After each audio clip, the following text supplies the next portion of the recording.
गुरुदेव भगवान की जय। श्री मौनी बाबा जी भगवान की जय। प्रिय मित्रों, आपका स्वागत है, वंदन है, अभिनंदन है। आप जो है आज की कथा जरा ध्यान से सुनिएगा। भर्तृहरि का बड़ा सुंदर सीख हम सब लोगों को मिला है। संत भर्तृहरि ने साधना के साथ साथ धर्मशास्त्रों का गहन अध्ययन किया था।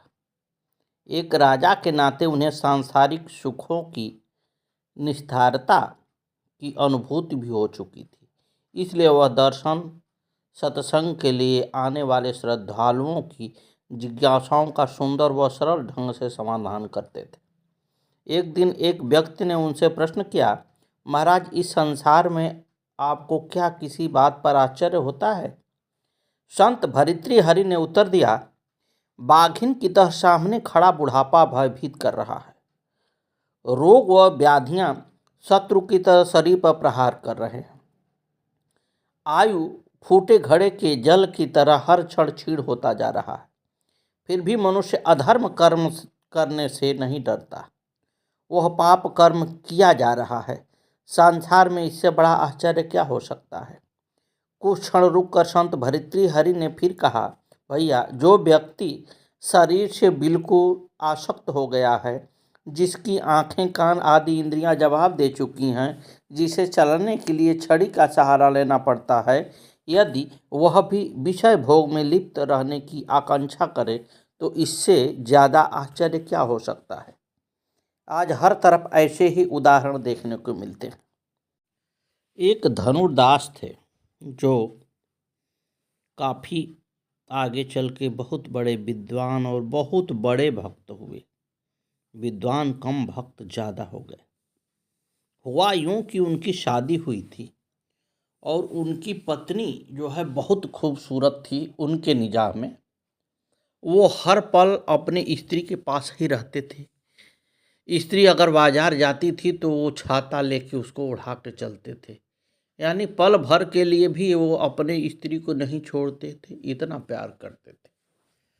कुछ लोग ने इसकी चर्चा आचार्य रामानुजाचार्य से किया कि महाराज, एक धनुर्दास जी हैं और वो ऐसा अपने पत्नी से प्यार करते हैं कि एक क्षण के लिए भी अलग नहीं होते हैं, हर समय उसके साथ रहते हैं। बाजार जाती है तो झोला लेके पीछे पीछे छाता लगा के चलते हैं। रामानुजाचार्य ने कहा कि बहुत अच्छे, ये तो बड़े हमारे काम के हैं। इनकी सारी आसक्तियां लुप्त होके एकाकृत होके चली गई हैं पत्नी पर। इस व्यक्ति को मोड़ना बहुत सरल है। एक दिन की वाकया है। आचार्य रामानुजाचार्य उनके सामने गए और उनसे कहे, भाई जरा हमारी तरफ देखो। वो नीचे मुड़ी किया, कहे जरा देख तो लो।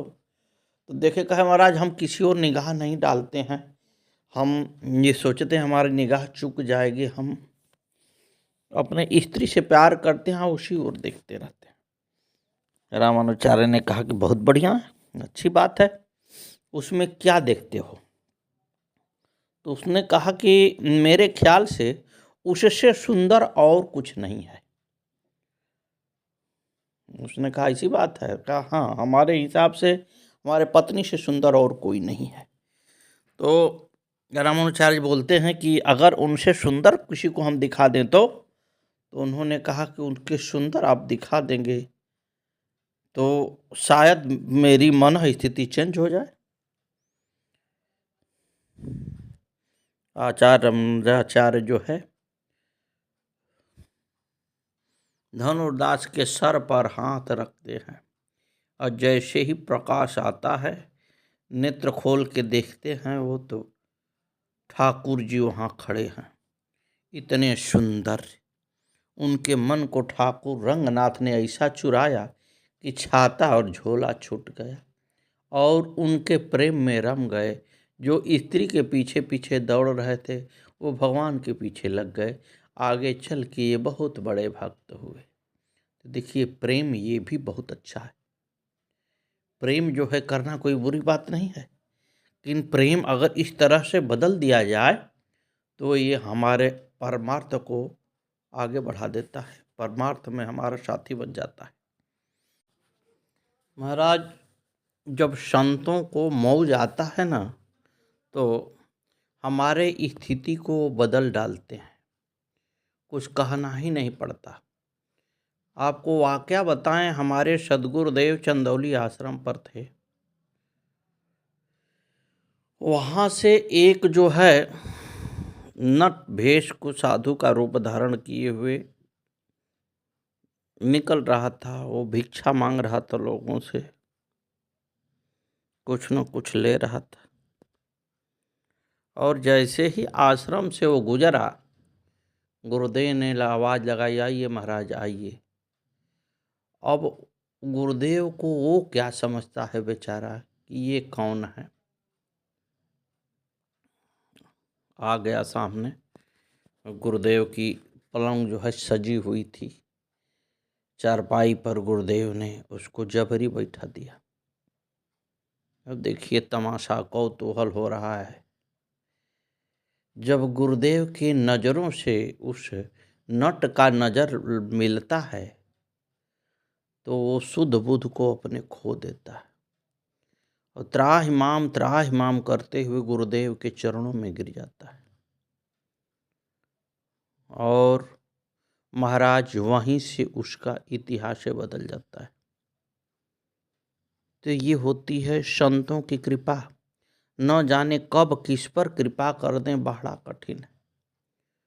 वो पेशा से न लोगों को बेवकूफ़ बना के पैसा लेने वाला, प्रभु उसको जबरी बिस्तर पर बैठा देते हैं, बड़ा कुछल सेम पूछते हैं उससे। लेकिन उसको क्या मालूम कि आज जो है कुछ न कुछ वो पुण्य किया हुआ है, ब्रह्म से पाला पड़ गया है उसका। और ब्रह्म की एक नज़र पड़ते ही सारा शुद्ध बुद्ध भोग गया। शायद उसके किए हुए कर्म ही नष्ट हो गए। तो महाराज, अगर हम गुरुदेव की सेवा शुश्रूषा में लगे हुए हैं, उनसे कुछ प्राप्त करने की इच्छा है लेकिन लोभ नहीं है, निस्वार्थ भाव से हम उनकी सेवा कर रहे हैं, निश्चित रूप से आज नहीं कल वो रास्ता अवश्य दिखाते हैं, इसमें कोई संदेह नहीं है। और जो सतगुरु हैं ना, निश्चित रूप से हम सभी के कष्टों से उबार लेते हैं।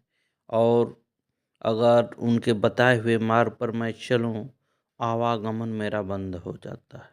सबसे सरल तरीका है, इस कलयुग में सद्गुरु का आश्रय ले लें, उनसे दीक्षा ले लें। दीक्षा के बारे में मैंने कई बार उदाहरण दिया है, कई तरह से दीक्षा मिल जाते हैं। दीक्षा ले लें और उसी का मनन करते रहें, अपने काम को करते रहें। काम में कोई अवरोध तो देने वाले नहीं है, कोई चीज़ क्या है अवरोध देगी आपको। तो इसमें जो है थोड़ा सा विषय वासना से दूर होने के लिए सद्गुरु के कहे हुए मार्ग पर मुझको चलना पड़ेगा। और इस पर जब हम रगड़ करेंगे तो पुरानी चीज़ें धीरे धीरे आएंगी और चली जाएंगी, आएंगी चली जाएंगी। आएंगी, गुरु की कृपा से खींचते हैं, गुरु की कृपा से उसको मिटा देते हैं, फिर दूसरी आएगी। ऐसे गुरु की कृपा होती रहेगी, सारी चीज़ें आती जाती रहेंगी। अंत में ये चोला जो है अपने पूर्ण पाप से खाली हो जाएगा और भव सागर को पार कर जाएगा, फिर आने का झंझट नहीं रहेगा। बहुत संत महात्मा मुझको कहते हैं कि आप जो है ज़्यादा फोकस करते हैं आवागमन से मुक्ति के लिए। वो लोग भी शायद सुनते रहते हैं, बड़े अच्छे सज्जन संत लोग हैं, वो लोग भी कुछ न कुछ सुनते रहते हैं। इस पर मुझे कई बार उन्होंने टोका भी है कि इस पर आवागमन से छुटकारा पाना, इस पर बड़ा ही फोकस बार बार आप देते रहते हैं। हमने कहा हाँ ज़रूर, इस पर मैं बार बार जन्म से ही शायद मुझे ये ख्याल आता है कि जो आया है वो मरेगा, और मरेगा तो फिर आएगा, और ये सिलसिला न जाने कब से चल रहा है, कब तक चलेगा। तो अगर मानव जोनी मिली है, ईमानदारी से शुरू से अगर मेहनत किया जाए कि इस बार जाने के बाद मुझे नहीं आना है, तो बार बार जब इस चीज़ को चोट मारा जाएगा ना, तो निश्चित रूप से पार हो सकते हैं। गारंटी तो नहीं है, लेकिन प्रयासें नहीं करेंगे तो पार कैसे होंगे। तो इसमें बहुत संतों ने बहुत कुछ हमको निर्देश भी दिया कि ऐसे चलना चाहिए, इस हिसाब से पार होगा। हमने कहा कि ये सद्गुरु की इच्छा, जो आप बता रहे हैं शायद हम छोड़ना ज़रूर चाह रहे हैं, लेकिन जो छुड़ाने वाले सरकार हैं वो चाहें तब तो छूटे। वो जब तक नहीं चाहेंगे तब तक हमारे चाहने से तो होने वाला नहीं। क्योंकि आज की स्थिति ये है कि अगर मुझे आप जानते हैं तो उनके द्वारा जानते हैं, उन्होंने मुझे जनाया है इसलिए आप मुझे जानते हैं। अगर वो नहीं जनाते तो मेरा नाम नहीं पता चलता। तो अगर वो जनाने वाले हैं तो वो ये भी तो देखते न होंगे कि जो व्यक्ति शुरू से इसी पर रगड़ कर रहा है कि आवागमन से मुक्ति हो, आवागमन से मुक्ति हो, तो ये भी शायद वो जानते ही हैं, बताना तो है नहीं। अब रह गई बात कि ये मुक्ति कैसे होगी, इस पर विचार मैं क्या करूं। मैं तो सरकार के चरणों में निवेदन ही कर सकता हूँ, जैसे जैसे मेरी बुराई हटे, समाप्त हो। और जान से मैं चाह के भी छोड़ नहीं सकता, ये भी है एक बात। क्योंकि बुराई का मुझे ऐसा अभ्यास हो चुका है कि अगर चाहूँ कि मैं छोड़ दूँ तो छोड़ भी नहीं सकता। ये छुड़ाने वाले भी सरकारें हैं, वही छुड़ाएंगे। आज जिस दिन वो चाह जाएंगे निश्चित रूप से हम इस बुराई से दूर हो जाएंगे। तो अब स्थिति यह आ गई है साहब कि समर्पण की आवश्यकता है। अब मैं अपने दिल से आपको नहीं समझा रहा हूँ, मैं अपने दिल को ही समझा रहा हूँ, मन को ही समझा रहा हूँ कि तुम जो है गुरु के चरणों में पूरी तरह से निर्भर हो जाओ। सारे दुनिया को अब त्यागो, इससे कुछ लाभ वो है नहीं। अब सब कुछ उनके चरणों में छोड़ दो। ये तो मैं बार बार कहता हूँ, मन को मन मानता नहीं, मनाने वाले भी वही हैं। और निश्चित रूप से मुझे इतना विश्वास है कि आज नहीं कल इस मन पर लगाम वो लगाएंगे ही लगाएंगे। यही मेरी उम्मीद है, यही मेरी आशा है, इसी पर मैं चल रहा हूँ। आगे सद्गुरु जाने मेरा क्या होगा, मुझे कुछ पता नहीं साहब। आगे की कथा कल। जय जय श्री सीताराम।